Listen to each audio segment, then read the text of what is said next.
Baada ya maneno ya hapa na pale huko Instagram, mara baada ya Diamond Platnumz kuweza kufanya mahojiano na kuzungumza kuhusiana na mambo ya maendeleo ya kimuziki pamoja na tasnia kiujumla, aligusia swala zima la Arena, ambapo tuliona Harmonize aliweza kuibua hisia za mashabiki mbalimbali baada ya kuzungumza maneno mengi katika yale ambayo Diamond Platnumz ameweza kuyagusia kuhusiana na tamasha la muziki yani Arena. Sasa wasanii pamoja na baadhi ya wadau wa muziki mbalimbali wameibuka kulizungumzia swala hili. Moja ya wasanii ambao wameliongelea swala hili kiudogo tu ni msanii Wakazi pamoja na baadhi ya wasanii wengine wa game ya rap na bongo flavor. Sasa Ibra naye akiwa kama mjukuu wa Diamond, tunafahamu kwamba Ibra amepita mikononi mwa Harmonize, ni kama baba yake kimuziki. So kuna kautani aliweza kukaleta kasongo na maneno fulani hapa na pale, kitu ambacho kiliweza kumkera Harmonize na kuweza kumlamba Brock, msanii wake Ibra, ambaye hivi sasa hawako tena katika mikataba, lakini inafahamika kwamba Ibra pengine asingefahamika mpaka this time. So hii sio mara ya kwanza kwa Diamond Platnumz pamoja na Harmonize kuweza kutupiana maneno ya hapa na pale.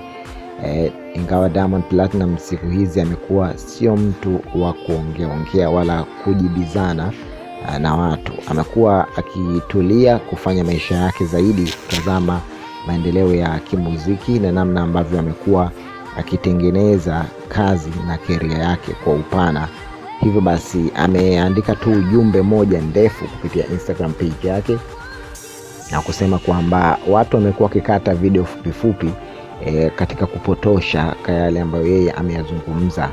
Hivyo basi amewaomba watu waache hayo mambo mara moja, kwani yeye amezungumza interview ile akiwa na malengo ya kujenga na si kubomoa. So Diamond Platnumz aliandika hivyo tu, lakini zamani tuliweza kuona wangekuwa wanajibizana, lakini anafahamu kwamba hataki kumpa airtime Harmonize. Wamekuwa wakizungumza na kusema kwamba Harmonize amekuwa akitafuta publicity, kama vile ambavyo yeye aliweza kumsingizia Diamond Platnumz kwenye masuala mazima ya Arena, akizungumza baadaye ili watu waje kuona kwamba pasi na Diamond Platnumz maybe Arena isingekuwepo.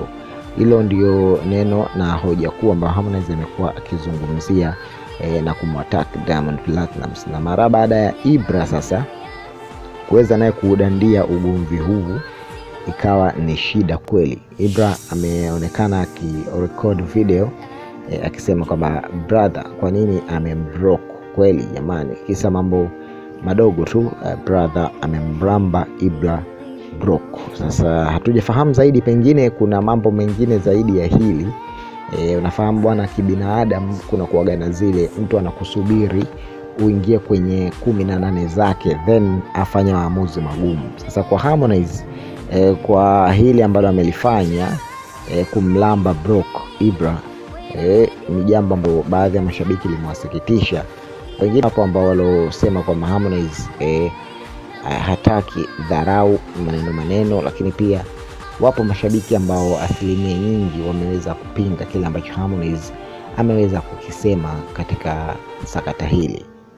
Ugomvi bado ni mkubwa zaidi, hatujafahamu kwamba nini kitaendelea, licha kuwa tayari swala zima la Arena limekwisha fika katika mikono salama na mikono stahiki, na wizara tayari imeshaweka wazi kwamba ni kiasi cha shilingi ngapi kimetengwa kwa ajili, na hii inaonyesha userious na kwamba jambo hilo tayari linaendelea kufanyiwa kazi kwa ukubwa zaidi. So mimi nikwambie kwamba ili usipitwe na habari na matukio mbalimbali, hakikisha umejiunga nasi hapa Tanzania Live TV.